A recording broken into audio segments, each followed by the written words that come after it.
ఒక black mark.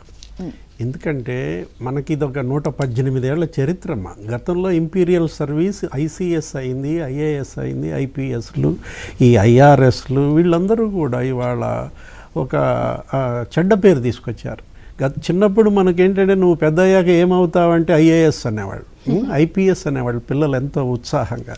ఇప్పుడు అడిగితే అసలు ఐఏఎస్లు అవుతారా, ఐపీఎస్లు అవుతారా? వీళ్ళు ఇవాళ బ్లాక్ పీరియడ్, బ్లాక్ మార్క్ ఎందుకంటున్నామంటే బ్యూరోక్రాట్స్ ఇంత భ్రష్టు పట్టడం అనేది మొదటిసారి చూస్తున్నాం.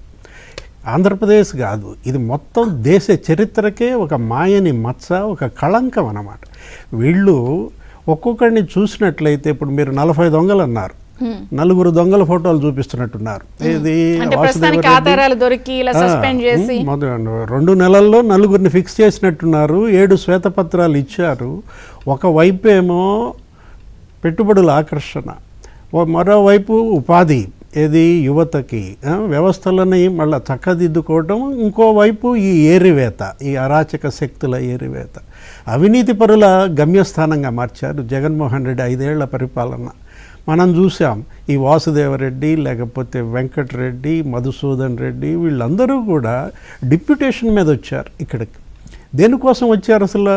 మీరు మీ సర్వీసెస్లో ఎక్కడెక్కడో ఉన్నారు, కోస్ట్ గార్డులో ఒకళ్ళు ఉన్నారు, రైల్వేలో ఒకళ్ళు ఉన్నారు, వీళ్ళు అతను ఇక్కడ డిఫెన్స్లో ఉన్నాడు, ఇంకొకడు ఎస్టేట్ సర్వీస్ ధర్మారెడ్డి. ఇక్కడికి ఎందుకు వచ్చారు? దీనికోసమే వచ్చారా? ఈ దోపిడీ కోసంలో ఇవాళ భాగస్వాములైనటువంటి బ్యూరోక్రాట్స్ని ఏమనాలా? వీళ్ళు బ్యూరోక్రాట్స్ కాదు అసలు, బ్యూరోక్రసీలో కూడా భ్రష్టాచారం అన్నమాట.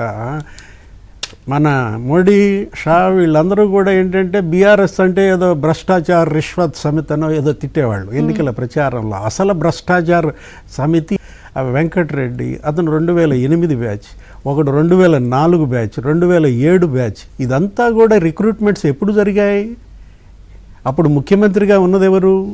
అంటే ఈ భ్రష్టత్వం రాజశేఖర రెడ్డి హయాంలోనే ఈ ఎంపికలు జరిగినట్టుగా కనపడుతున్నాయి. తండ్రి ఎంపిక చేశాడు కాబట్టి కొడుకు సేవలో ఈ విధంగా వీళ్ళు చేస్తున్నారా?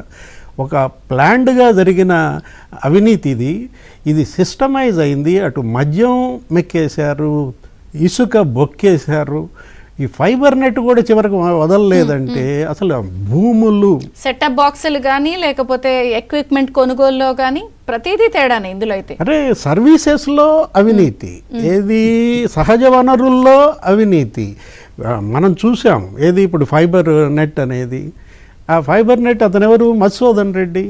అతను